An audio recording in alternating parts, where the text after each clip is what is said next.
Alright, here you go, man. I'm gonna do a exterior and interior walk around and show you everything in the car. Like I said, it's 87 Supra, 95 2JZ, NAT, 15 PSI, makes about 420 to the tire. Car's extremely clean. The paint's about 2 years old. It has not been wet sanded and buffed since paint, so it does still have some orange peel in it. But a good wet sand and buff and it would look great. Taillights are tinted. They are very visible though.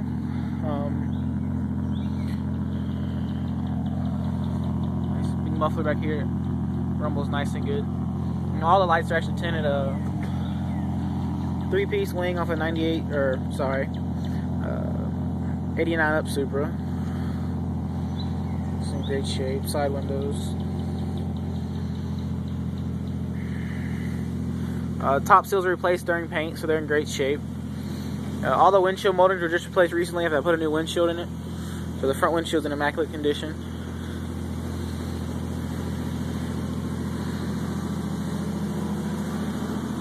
Once again, smoke turn signals, smoke marker lights. Up here we got the work Rezac wheels, wheel with 13-inch brake kit, 4-piston calipers. Thing stops amazing. Works in the back also. 9-inch rear, 8-inch fronts, 17-inch wheels. None of the wheels have curb rash. Actually, one had curb rash and I had it professionally repaired and straightened, so it's great, good to go. There are a few minor scratches on the car. You see right here on the doors, a little scratch from somebody jammed with a key, I believe, at one point. Brand new Toyota door handle. The original door handle broke on me right after paint, but the stock color matched up nicely. So if you do need to buy a body part from Toyota, all the colors will match up like the factory. A shaved Super emblem and a newer Super emblem put on it. Monster polished 3-inch core front mount intercooler. The bumper does have a few slight scuffs from the car being as low as it is from coming in the driveway. I got some touch-up paint. I'll fix that for you before it comes to you.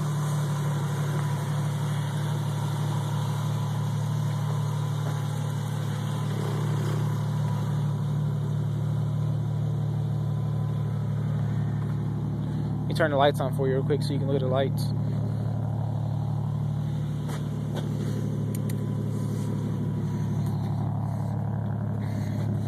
So the lights are extremely visible, no problem there. I'll show you a few things on the inside. Door panels are in great shape. They're actually off a JDM Supra. I had them dyed to match the car. They've been dyed forever now, no problems with them. So most of the work was done to the car during paint. I had the whole car down to a bare shell. Momo steering wheel with line lock. The line lock's actually hidden in these two buttons on the side. If you look here, there's actually an indicator light on the pillar that comes on with the line lock. So bride seats, I just put them in that long ago.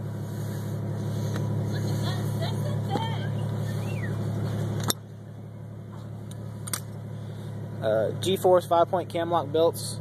They are a little old. They've been in the car longer than the paint, but they don't expire until 2012. As you can see right here on the sticker. Let me get it in focus for you. So they're good until 2012 for you, and they're great, comfortable.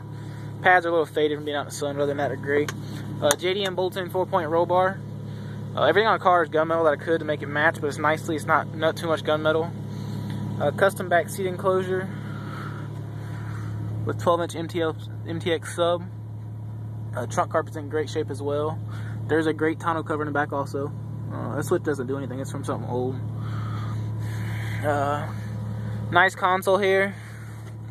I've installed the upgraded cup holder in here as well from the 89 up Supras. The cigarette lighters in the console, there's 3 of them, target top tool, radio remote, auxiliary input for the radio as well. So it's all in there. Mirror controls all intact. This change tray works great, you know how they like to break. Momo shift knob in great shape. I blacked out the entire console to match all the seats and all. It looks really great. I use proper dye and all. In the radio here we have a Kenwood head unit with a Clarion center channel equalizer. Auxiliary inputs controlled here, your sub level and all. Really nice setup. Blitz full auto turbo timer. Grady Provic B Spec 2 boost controller. Innovative wideband. See at idle, she's tuning herself properly. The stock O2 sensor still tunes it the way it should. The whole dash is done in blue LEDs to match the outside of the car. Nothing rice. It looks really nice at night. Gives the car a different look inside for sure. Autometer program, exhaust temp gauge, as well as boost gauge. Shift light right here. When this thing lights up, dude, it will blind you. I mean, it tells you to shift. It's fully programmable by the computer, so it's no issues there. All the switches over here function great. Fog light's been rewired, but they'll come on with just normal lights on, so you don't have to do the whole high beam only or low beam only thing. It's a real nice upgrade. This indicator light's for my cooling fans. I like to know my cars when the cooling fans come on, so I have that set up. This is launch control. Down turns the launch control on, up turns the launch control off. It's fully programmable also with the computer, so it's I rarely use it. I use it to have fun now and then, and I've taken it to the. We have a drag racing at Atlanta Motor Speedway up here. I've taken it there once and had a little bit of fun with it, but haven't beat on her too much. It's a vinyl top car, which is really nice. No cloth top we're about tearing. The sun visors are a little rough, as usual on these cars. The underside looks nice of them, so. This is a nice pillar pod that still has a handle in it. Let me sit down in the car real quick for you. Car is the original floor mat, so it's a little dirty right now. I'll vacuum it out for you. Only spot really worn, of course, is from gas pedal. It's got a nice set of pedals from Japan. I actually bolted them on properly. Took the rubber pads off and bolted them up solid, so they're nice and good to go. Kick panel's in great shape. A little bit of scuffing as usual. Once again, stock floor mat over here in pretty good shape. A little bit of wear, of course, it's an old floor mat. Passenger door panel, same as driver, been re-dyed. Nice Japanese door panel. It's awful glary in here.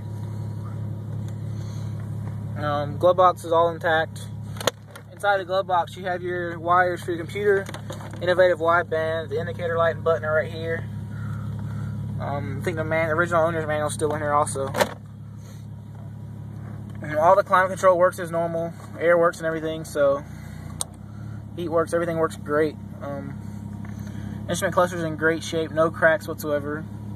I've replaced it a few times to get the perfect one I had out of all the ones I could find. But it's in great shape, no scratch whatsoever. So that's just the door light on.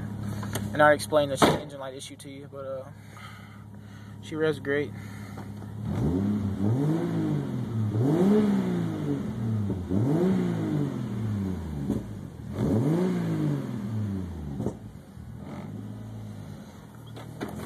Let me show you under the hood, and I'll show you in the trunk, and that should be about all you need to see.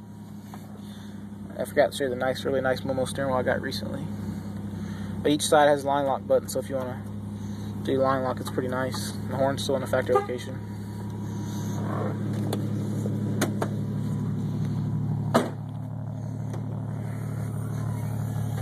Trunk struts work great. They've been on the car a little while, but they don't get used much, so they're really nice. It's got a newer Supra logo on the trunk as well as the Toyota emblem is a newer Supra, so it's really nice setup. Trunk panel's in great shape, no cracks whatsoever. Said trunk carpet's in pretty good shape. It's a little stained here and there, but it's hardly noticeable. The light does work. Tonneau cover's in great shape. A little faded from sun, of course, that's what it's there for. Target top holders all work great. Under here, all the amps are hidden nicely, tucked away nicely. Capacitor. I have the spare tire. I took it out because it will not fit with the big brake. So if you want, I'll throw it in the trunk just for you, so you have it. You better look at a roll bar here. Of course, it's a JDM roll bar, so the diagonal is on the passenger's head, so you can always tell your passengers are safer than you are. Let me show you the interior panels around the roll bar. It's inside the carpet really nicely. You can't see any of the cuts or anything, so it's a real nice setup. It's just a little dirty in here. I gotta clean it up. It's been sitting in the garage. Back here, it's really nice. It could be cleaned up a little more, but I mean, it's in great shape. Nobody can really see in the back seat, so it's not a problem.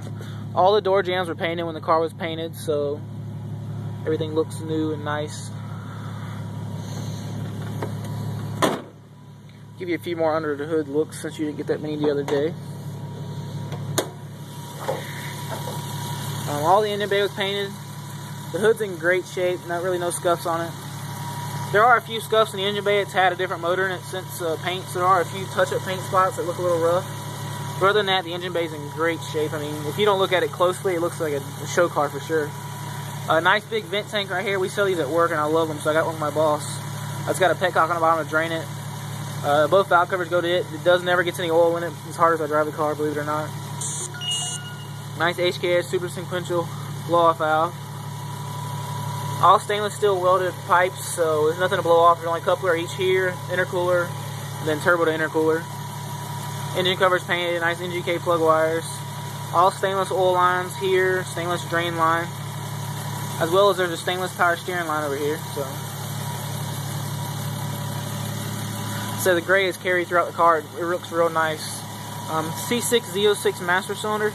I got one of these from work just to help with the big brakes. B&M line lock. There's a Willwood manual proportioning valve right here that's in the back brakes as you like. Godspeed Project radiator.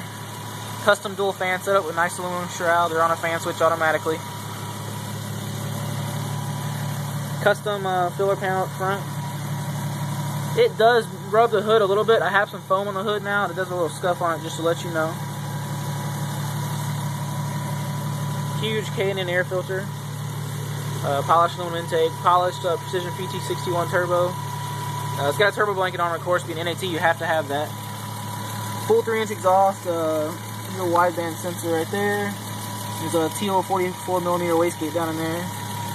There's your innovative controller right here.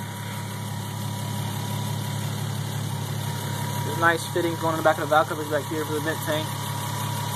The only thing I could change in the car if I'd like to is the wiring harness could be cleaned up a little nicer, but it's very nice, all rewrapped and the wire tied out of the way. I mean, if you wanted to make it a complete show car, it'd be real easy just to tuck some stuff away and make it a lot nicer.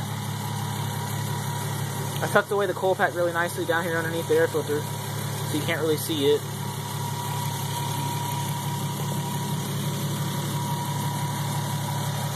And she's sitting here running right now. She's quiet. It's got the 3BZ radiator cap mod, or sorry, distributor cap mod to clear the intake better. So if you ever need to change the cap, I can just give me a shout and I can show you what all you need to get for it. This panel lifts out very easily. If you want to change the, check the water level, got some upgraded Japanese horns down in there. And you can just see how big the intercooler is. It comes way up to here, so it's a monster front mount.